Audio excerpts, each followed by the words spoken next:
Keraton Ngayogyakarta Hadiningrat dibangun pada tahun 1756 Masehi atau pada 1682 menurut tahun Jawa oleh Sultan Hamengkubuwono I yang ketika masih muda bernama Pangeran Mangkubumi Sukowati. Keraton memiliki 3 fungsi, yaitu sebagai tempat tinggal raja dan ratu, pusat pemerintahan, serta pusat kebudayaan.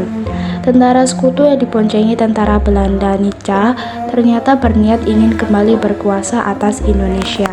Pada 4 Januari 1946, Yogyakarta resmi menjadi ibukota Republik Indonesia.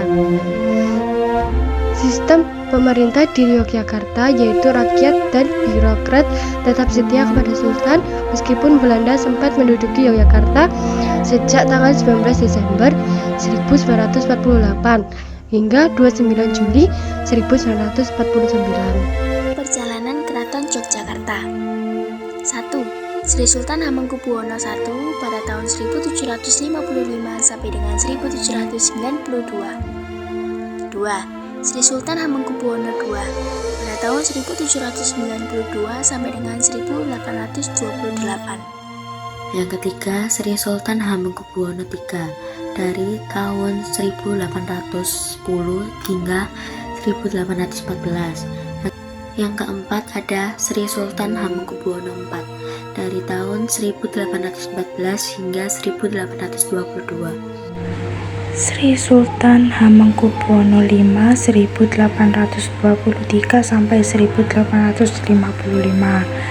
Sri Sultan Hamengkubuwono VI 1855 sampai 1877. Sri Sultan Hamengkubuwono VII 1877 sampai 1921. Sri Sultan Hamengkubuwono VIII 1921 sampai 1939. Sri Sultan Hamengkubuwono ke-9 1940 sampai 1988.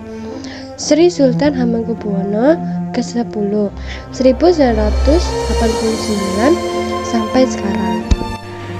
Status dari Yogyakarta ini dilatar belakangi oleh kedudukan hukum daerah Yogyakarta yang berdasarkan hak asal-usul dan sejarah.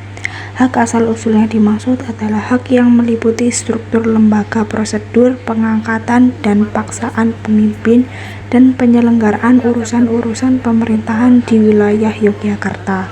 Kesultanan di Yogyakarta masih berdiri dan masih menjadi bagian dari NKRI, yaitu Provinsi Daerah Istimewa Yogyakarta.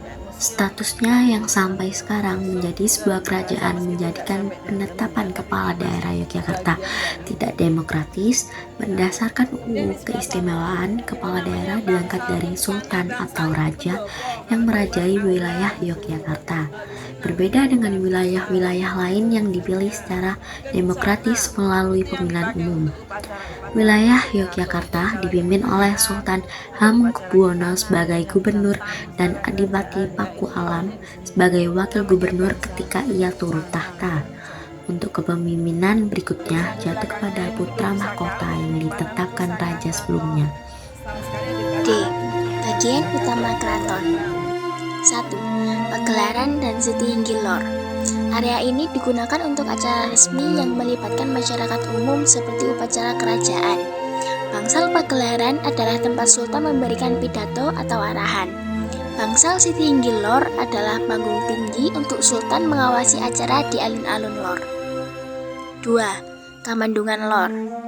Bagian ini adalah pintu masuk menuju area inti keraton. Tempat ini biasanya digunakan untuk kegiatan administrasi atau prosesi resmi. 3. Sri Manganti. C. Area tempat sultan menemui tamu kerajaan atau menyambut perwakilan resmi. Terdapat bangsal Sri Manganti, tempat menunggu sebelum masuk ke keraton. 4. Kedaton. Bagian inti keraton yang merupakan tempat tinggal sultan dan keluarganya. Bangunan utama di sini meliputi gedung, prabayeksa, penyimpanan pusaka kerajaan. 5. Kemagangan E. Area untuk pelatihan calon abdi dalam dan tempat para pejabat mempelajari tugas-tugasnya, termasuk bangsal kemagangan yang digunakan untuk kerabat kecil. Kamandungan Vidul F dan Sitinggil Kidul G merupakan jalur keluar menuju alun-alun kidul, digunakan untuk upacara yang bersifat simbolis seperti rute labuhan.